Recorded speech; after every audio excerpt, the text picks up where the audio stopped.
See. I had a question about, hey, if I have multiple trusts, how do I handle that? And a bit, so I'm calling this video multiple trusts.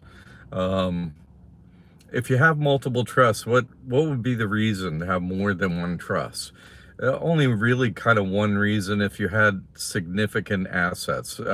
With having different trusts is to layer risk apart from where risk is. In other words, your assets apart from the risk.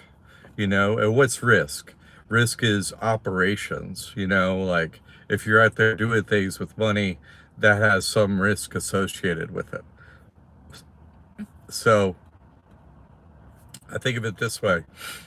If you're going to hold assets, say, for example, a piece of real estate, one of the goals of, putting a piece of real estate in the name of a trust is what you could do if you put it in a church sounded trust is apply at the county level. We have this, all this is, in the McCagg Mastery bundle, of course.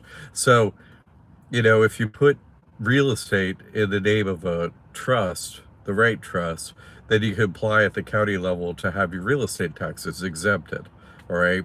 And so the trust is, there's a package with the trust, and then the mentor program tells you how to do everything. That's like, and so the how to do this, how to have apply for property tax exemption, that's in the mentor program. All right.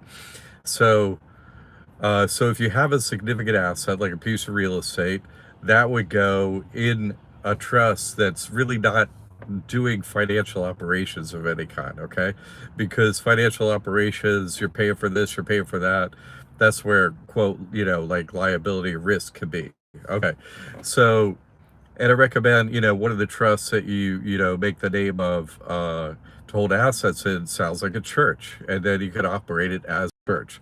Why do we name trusts? Not for your ego, not for, oh, I named it my trust this because of blah blah blah. It's like, well, you did it wrong. So this is the way you would name trusts. You would name a trust that you would hold significant assets in. You would name it after a church. What kind of church do they understand in America? Christian. Okay, so you're not going to name it something but a straight up, easy to understand that that's a Christian church, name of a church. Something trust. 3 words trust.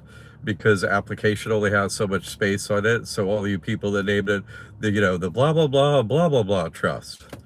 You didn't follow my instructions, and so you made your journey harder. Don't do that. I don't recommend that. And so, all right, hey, look, we got a visitor, right? Hey, how you doing? I just proved that they're always around me. So you would name it after a church, right? And it would have to have like, Christ, Christian, Jesus Christ in the name, right? That's a way. Oh, that's a Christian church, right? And so if it's like a home that you apply for, this is all, by the way, in much more detail in the mentor program. Okay, if you're going to apply for real estate tax exemption, so it's much more detail there. Okay, so you would name it that, like a church, and so you would apply at the county level. That's who gives real estate tax exemption, because that's who's charging you for real estate taxes. You see, so that's how they have the exemption, and how to do that again in the mentor program. So that's a reason to have another name of a trust, is if you have significant assets. Could be any assets, could be liquid assets too. But, hey, that's not mine. I'm a trustee. That's the church's assets. You can't have that. Really simple, you see? And so when you're going to open a bank account, it's like, oh, I'm just, volunteering at the church to open up a bank account. It's really easy to get a church bank account open, to put assets in the name of the trust. And if it's a home, it's like, well, that's not a church. Yeah, but it's a parsonage. Like a Christian minister have to live somewhere. And so, that's what I am, a Christian minister. So it fits the qualifications for real estate tax exemption. So that's a reason to have a second trust, is to have, if you have significant assets. If you just have a car, you know, either one of two things: you don't own it, like you don't own it. It could go your person's name if you got it from the bank, right? Or if you own it, well, it's probably not worth much. It's worth a lot, then you would want it to put it again in like the church trust, okay? So, but what's your first trust? Like your first trust that you open is your first and last name trust. That's the first trust that you open. That's what you do operations out of. Why? Why? Because, that's what a lawyer's going to write up, right? Here's your trust, your name, trust. It's like, okay, thanks. So the bank is expecting you to walk in the door with, hey, I'm opening a trust account. You give the paperwork. It's like your name, trust. It's like, oh, okay. No, don't raise up red flags, nothing like that. Did give it some dumbass name like so many people do. Blah blah blah blah blah. Yeah, because it means da. Who cares? You just made your journey harder. Why would you do that? You didn't follow directions, so don't do that. Uh, but then I think of your first and last name trust is like the operations trust, right? You're handed any operations. You can have any business, any website, anything. Stuff don't have to match anymore. Like it's just handling. The money goes in and the money goes out. Also, you could pay anything from that, first and last name trust. From any trust, you can pay anything to any trust or person or LLC or nonprofit or, it don't matter what you pay, right? It doesn't relate to anything. You can do anything you want. Also, likewise, because you have this, 501c3 status, non-reporting trust, you can take money from anywhere too into the trust. And it doesn't matter where it comes from, not ever, right? It doesn't matter where it comes from. It's like you're never going to report taxes. You're never going to owe taxes, period, to the IRS. Just, you're not gonna. Doesn't matter what you do. So, someone had a question about that. It was a good question, really. I like the question. And so that was going on. I'm here waiting at Xfinity, and they're like, "It's an hour wait." I'm like, "Okay, cool. I'll go make some videos." I got a list.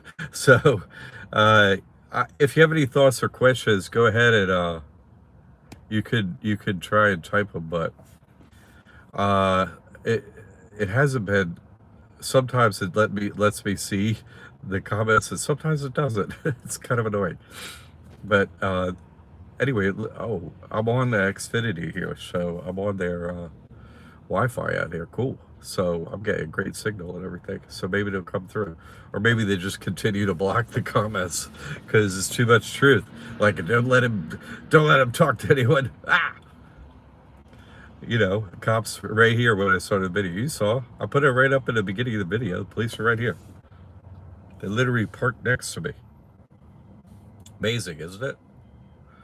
Anyway, so it was a good question, and I did answer it. It was a question that I had in if you're a student, we have the classroom. You can ask any questions in there, but I also want to feel like, hey, I want to, if there's good question, I want to give a good answer.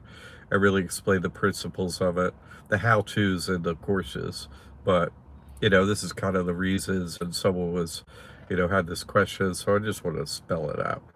I don't see any comments, so I guess there's no questions about this. I'm gonna probably do it or not. I'm just here to help everyone, so it's cool. Just throw it in. It's probably relevant to someone else's situation too. I'm happy to answer. So, but having said that, I'm gonna end this video and go and start another topic. Glad that you all are here listening, and let me sort out another one. Okay, all right. Thanks for jumping in. I'm gonna have this out there to go out on social media, stuff like that. All right, everyone. Thanks for the likes. Hey, if you're on social media, throw my stuff out there. I'm always trying to get more people to the truth. Okay. Thanks for your help on that.